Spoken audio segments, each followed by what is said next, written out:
तेरी मुरली सदा सुनो, सुमिरन में शिव बाबा। तेरी याद गूंजे मेरी हर धड़कन में शिव बाबा। ओम शांति। आज प्यारे बाप दादा के साकार मधुर महावाक्य हैं 2/5/2025। आज की मुरली के सार में ज्ञान सागर बाबा ने बाबा के साथ की अनुभूति करने के लिए कहा कि मीठे बच्चे याद में रहो तो दूर होते भी साथ का अनुभव करेंगे। गाते भी है ना, जो ज्ञान सागर के साथ हैं उनके लिए ज्ञान बरसाते हैं। बाबा कहे भल विलायत में हो व कहाँ भी हो साथ हो। जो भी बच्चे याद में रहते हैं वह याद में साथ का अनुभव भी करते हैं और विक्रम भी विनाश होते हैं। फिर सेवा के लिए कहा कि कहते हैं भगवान नाम रूप से न्यारा है। तो बाबा कहे यह जो तुम पूजा करते हो, अक के फूल आदि चढ़ाते हो, अगर भगवान नाम रूप से न्यारा है तो फिर पूजा किसकी करते हो, फूल आदि किस पर चढ़ाते हो। फिर बाबा कहे मंदिर भी उनके बनते हैं जो भारत की और सारी दुनिया के बच्चों की सर्विस करते हैं। फिर कहा कि सारा खेल 2 बातों पर बना हुआ है, भारत की हार और भारत की जीत। भारत में सतयुग आदि के समय पवित्र धर्म था, इस समय है अपवित्र धर्म। पवित्रता है तो सुख शांति संपन्न राज्य होता है। फिर और याद के लिए कहा कि यह सब है रेजगारी बातें। फिर भी बाप कहते हैं बच्चों एक बाप को याद करते रहो, यही वशीकरण मंत्र है। तुम रावण पर जीत पहन जगत जीत बनते हो। घड़ी घड़ी अपने को आत्मा समझो, नशा रहे अविनाशी आत्मा को अविनाशी बाप पढ़ा रहे हैं संगम युग पर। बाबा कहे भल कितने भी विघ्न आदि पड़ते हैं, माया के तूफान आते हैं, तुम बाबा की याद में रहो तो तुम तमो प्रधान से सतो प्रधान बन जाएंगे। फिर विशेष कहा कि अंतिम समय है तो ऐसे समय पर भी बहुत ऐसे निकले हैं जो कहते हैं हमने अवतार लिया है, क्योंकि जब सच की स्थापना होती है तो अनेक झूठ भी साथ में होते हैं। इसलिए बाबा कहे सच की स्थापना में विघ्न पड़ते हैं, परंतु गाया हुआ है सच की नाव हिलेंगी डोलेंगी लेकिन डूबेंगी नहीं। इसलिए ऐसी कोई बात सुनकर विचलित नहीं होना है। सुनते हैं प्यारे बाप दादा के अनमोल मधुर महावाक्य। आज बाबा कहे मीठे बच्चे याद में रहो तो दूर होते भी साथ में हो। याद से साथ का भी अनुभव होता है और विक्रम भी विनाश होते हैं। आज मुरली से प्रश्न है, दूरदेशी बाप बच्चों को दुरानदेशी बनाने के लिए कौन सा ज्ञान देते हैं। उत्तर में बाबा कहे आत्मा कैसे चक्र में भिन्न भिन्न वर्णों में आती है, इसका ज्ञान दुरानदेशी बाप ही देते हैं। तुम जानते हो अभी हम ब्राह्मण वर्ण के हैं, इसके पहले जब ज्ञान नहीं था तो शूद्र वर्ण के थे, उसके पहले वैश्य वर्ण के थे। दूर देश में रहने वाला बाप आकर यह दुरानदेशी बनने का सारा ज्ञान बच्चों को देते हैं। आज मुरली में गीत बजा, जो पिया के साथ हैं उनके लिए ज्ञान की बरसात है। ओम शांति। जो ज्ञान सागर के साथ हैं उनके लिए ज्ञान बरसात है। तुम बाप के साथ हो ना, भल विलायत में हो व कहाँ भी हो साथ हो। याद तो रखते हो ना। बाबा याद की विधि बता रहे हैं कि बाबा का परिचय मिल गया, आदि मध्य अंत का ज्ञान मिल गया, फिर भल कहाँ पर भी है बाबा की याद है तो बाबा के ज्ञान की बरसात सदा उन पर रहती है। बाबा कहे चाहे भल कहाँ भी हो, जो भी बच्चे याद में रहते हैं वो सदैव साथ में हैं। याद में रहने से साथ रहते हैं और विक्रम विनाश होते हैं। फिर शुरू होता है विक्रमाजित संवत। फिर जब रावण राज्य होता है तब कहते हैं राजा विक्रम का संवत, वह विक्रमाजित संवत, वह विक्रमी संवत। बाबा कहे सतयुग त्रेता है विक्रमाजित संवत और द्वापर कलयुग है विक्रमी संवत। अभी तुम विक्रमाजित बन रहे हो, फिर तुम विक्रमी बन जाएंगे। इस समय सभी अति विक्रमी हैं, किसी को भी अपने धर्म का पता नहीं है। आज बाबा एक छोटा सा प्रश्न पूछते हैं। सतयुग में देवताएं यह जानते हैं कि हम आदि सनातन देवी देवता धर्म के हैं। बाबा कहे जैसे तुम समझते हो हम हिंदू धर्म के हैं, कोई कहेंगे हम क्रिश्चियन धर्म के हैं, वैसे वहाँ सतयुग में देवताएं अपने को देवी देवता धर्म का समझते हैं। अर्थात जैसे अभी हमें स्मृति स्पष्ट है कि हम आदि सनातन देवी देवता धर्म के हैं या क्रिश्चियन धर्म के हैं, क्या ऐसी स्मृति सतयुग में देवी देवताओं को रहती है? बाबा कहे यह बड़ी विचार की बात है। वहाँ सतयुग में कोई धर्म तो है नहीं जो समझते कि हम फलाने धर्म के हैं। यहाँ बहुत धर्म है तो पहचान देने के लिए अलग अलग नाम रखे हैं। वहाँ सतयुग तो है ही एक धर्म, इसलिए कहने की दरकार नहीं रहती है कि हम इस धर्म के हैं। बाबा ने साथ में स्पष्ट भी किया कि सतयुग में और कोई दूसरे धर्म है ही नहीं, इसलिए वहाँ यह कहने की दरकार ही नहीं है कि हम आदि सनातन देवी देवता धर्म के हैं, क्योंकि वहाँ है ही एक धर्म। जब अनेक धर्म होते हैं तब अपने धर्म की पहचान देने की आवश्यकता होती है। उनको यह पता ही नहीं है कि कोई धर्म होता है, उनकी ही राजाई है, क्योंकि राजाई उनकी ही है। अभी तुम जानते हो हम आदि सनातन देवी देवता धर्म के हैं। देवी देवता और कोई को कहा नहीं जा सकता। पतित होने कारण अपने को देवता कह नहीं सकते, पवित्र को ही देवता कहा जाता है। वहाँ सतयुग में ऐसी कोई बात नहीं, कोई से भेंट नहीं की जा सकती। बाबा कहे मूल बात है कि वहाँ अनेकता नहीं है, इसलिए वहाँ किसी के साथ भेंट नहीं की जा सकती। ना अनेक धर्म है जो धर्म की भेंट कर सकते हैं, ना कोई और राज्य है जो राजा की भेंट कर सकते हैं। बाबा कहे अभी तुम संगम युग पर हो, जानते हो आदि सनातन देवी देवता धर्म फिर से स्थापन हो रहा है। वहाँ सतयुग में धर्म की बात ही नहीं है, ही एक धर्म। यह भी बच्चों को समझाया है। यह जो कहते हैं महाप्रलय होती है अर्थात कुछ भी नहीं रहता, यह भी रॉन्ग हो जाता है। बाबा बैठ समझाते हैं राइट क्या है। शास्त्रों में तो जलमय दिखा दी है। बाप समझाते हैं सिवाय भारत के बाकी जलमय हो जाती हैं। इतनी बड़ी सृष्टि क्या करेंगे, एक भारत में ही देखो कितने गांव हैं। बाबा कहे जब पॉपुलेशन ही कम है तो इतनी धरती की आवश्यकता ही नहीं, इसलिए धरती तो रहती है, प्रलय नहीं होती है। बाबा कहे पहले जंगल होता है, फिर उनसे वृद्धि होती जाती है। वहाँ तो सिर्फ तुम आदि सनातन देवी देवता धर्म के ही रहते हो। यह तुम ब्राह्मणों की बुद्धि में बाबा धारणा करा रहे हैं। अभी तुम जानते हो ऊंचते ऊंच शिव बाबा कौन है, उनकी पूजा क्यों की जाती है, अक आदि के फूल क्यों चढ़ाते हैं। वह तो निराकार है ना। कहते हैं नाम रूप से न्यारा है, परंतु नाम रूप से न्यारी कोई चीज तो होती नहीं। तब क्या है जिसको फूल आदि चढ़ाते हैं। बाबा कहे जो कहते हैं ना कि भगवान नाम रूप से न्यारे हैं, तो उनको ऐसे समझाना है कि यह जो जल दूध फल फूल आदि चढ़ाते हैं वह फिर किनके ऊपर चढ़ाते हैं। अगर उनका नाम रूप है ही नहीं तो फिर किनको याद करते हैं। बाबा कहे पहले पहले पूजा उनकी होती है, शिव बाबा की। मंदिर भी उनके बनते हैं, क्योंकि भारत की और सारी दुनिया के बच्चों की सर्विस करते हैं। बाबा कहे सबसे पहले और सबसे ज्यादा शिव बाबा की पूजा क्यों होती है, क्योंकि बाबा ही आकर भारत की बच्चों की और सारे सृष्टि की रूहानी सेवा करते हैं। मनुष्यों की ही सर्विस की जाती है ना। इस समय तुम अपने को देवी देवता धर्म के नहीं कहला सकते। तुमको पता भी नहीं था कि हम आदि सनातन देवी देवता धर्म के थे, फिर अभी बन रहे हैं।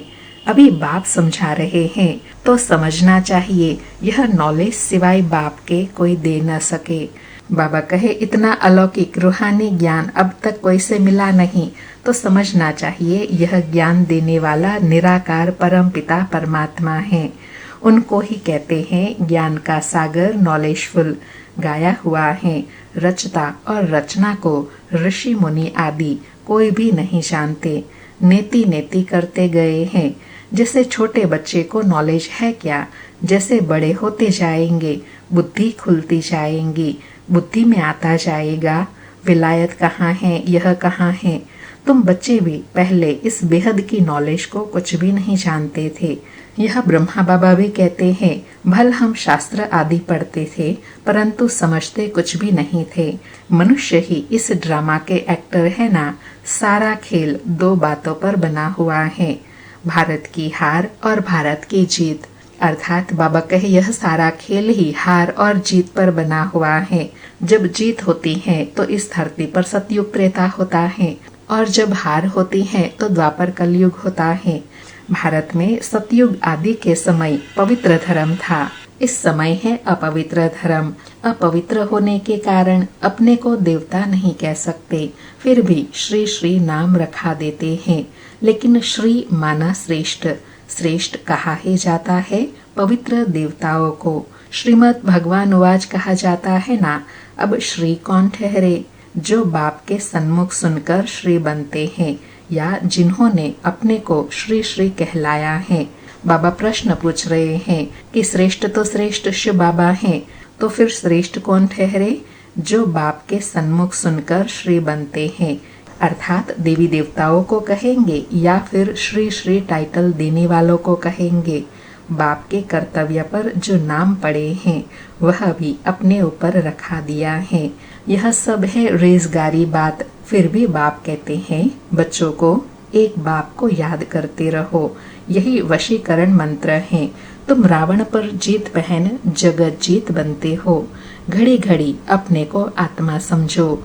यह शरीर तो यहाँ 5 तत्वों का बना हुआ है, बनता है, छूटता है, फिर बनता है। बाबा कहे यह सिलसिला इस सृष्टि पर चलता रहता है। अब आत्मा तो अविनाशी है, अब आत्मा तो अविनाशी है। अविनाशी आत्माओं को अब अविनाशी बाप पढ़ा रहे हैं संगम युग पर। भल कितने भी विघ्न आदि पड़ते हैं, माया के तूफान आते हैं, तुम बाप की याद में रहो। पहले बाबा ने शुरुआत में याद की विधि बताई कि तुम कहाँ भी रहते हो, अगर बाबा की स्मृति है तो बाबा सदा साथ है।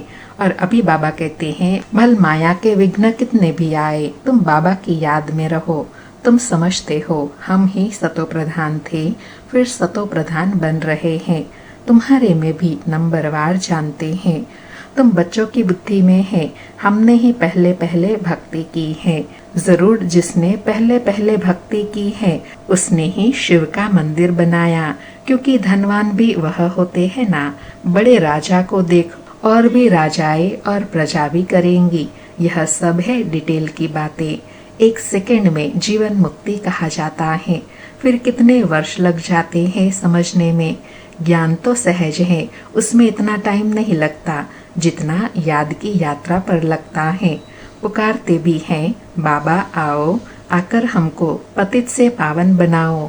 ऐसे नहीं कहते कि बाबा हमें विश्व का मालिक बनाओ, सब कहेंगे पतित से पावन बनाओ। पावन दुनिया कहा जाता है सतयुग को, इनको पतित दुनिया कहेंगे। पतित दुनिया कहते हुए भी अपने को पतित समझते नहीं, अपने प्रति घृणा नहीं रखते।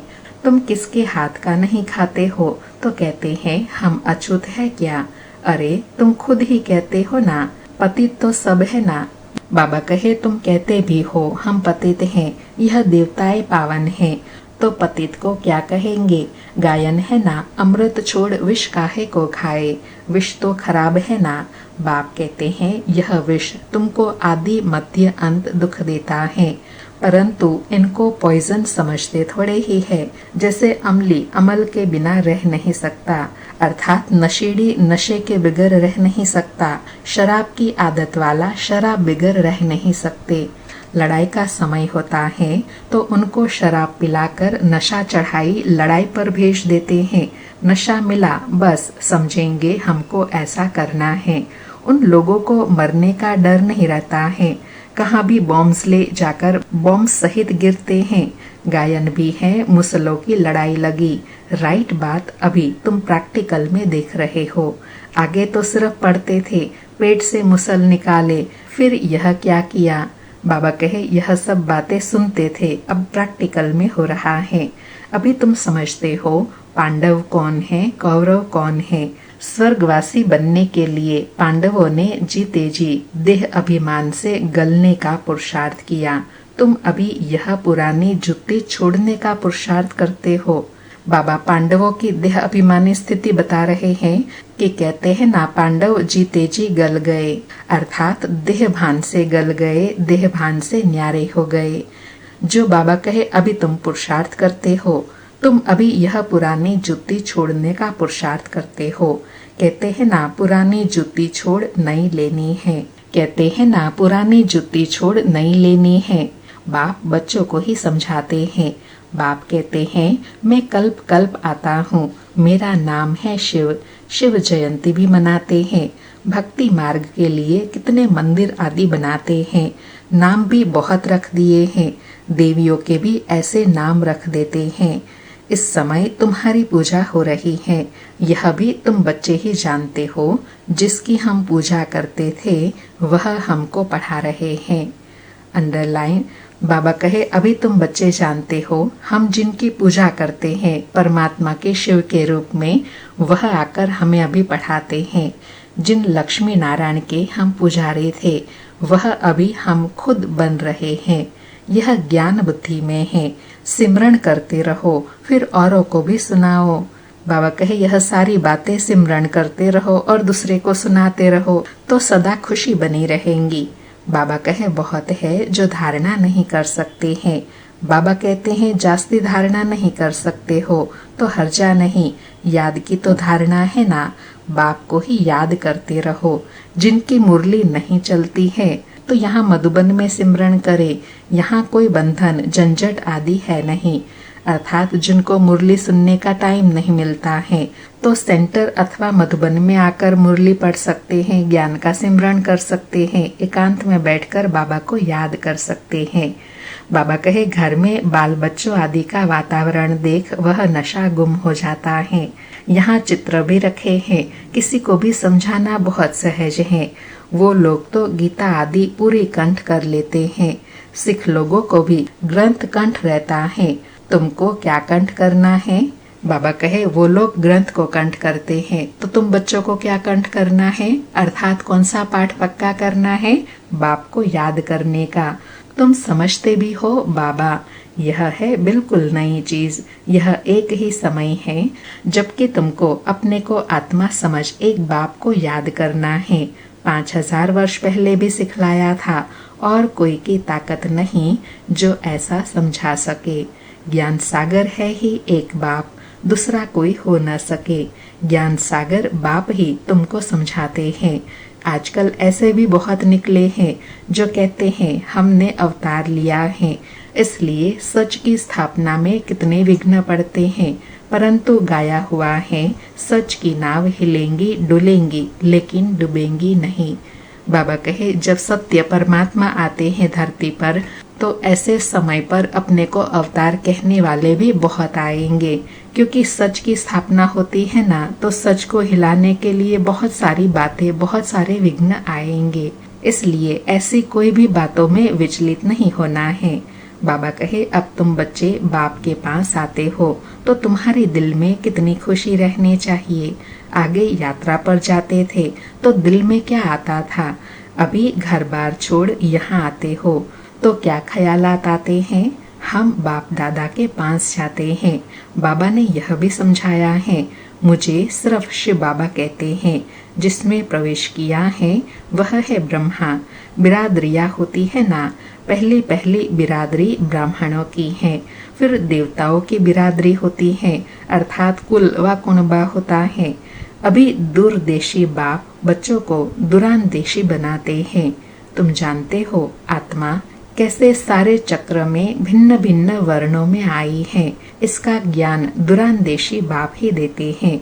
तुम विचार करेंगे अभी हम ब्राह्मण वर्ण के हैं, इसके पहले जब ज्ञान नहीं था तो शूद्र वर्ण के थे।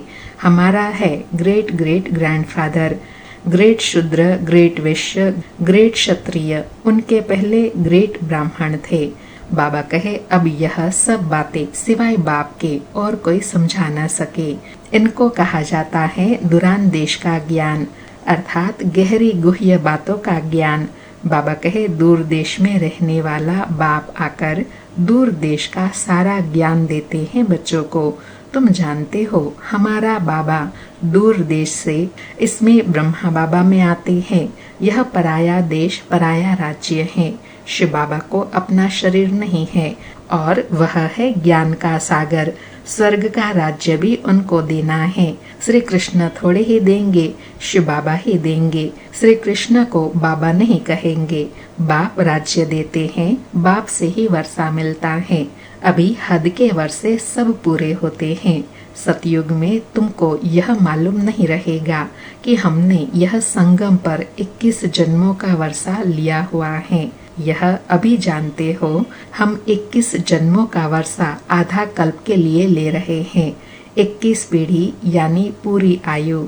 बाबा कहे 21 जन्म व 21 पीढ़ी अर्थात पूरी आयु तक वर्षा मिलता है। कभी अकाले मृत्यु नहीं होती, ना कोई वर्षे को छीन सकता है। बाबा कहे जब शरीर बूढ़ा होगा तब समय पर शरीर छोड़ेंगे। जैसे सर्प पुरानी खाल छोड़ नई ले लेते हैं, हमारा भी पार्ट बजाते बजाते यह चोला पुराना हो गया है। तुम सच्चे सच्चे ब्राह्मण हो, तुम्हें ही भ्रमरी कहा जाता है। तुम कीड़े को आप समान ब्राह्मण बनाती हो।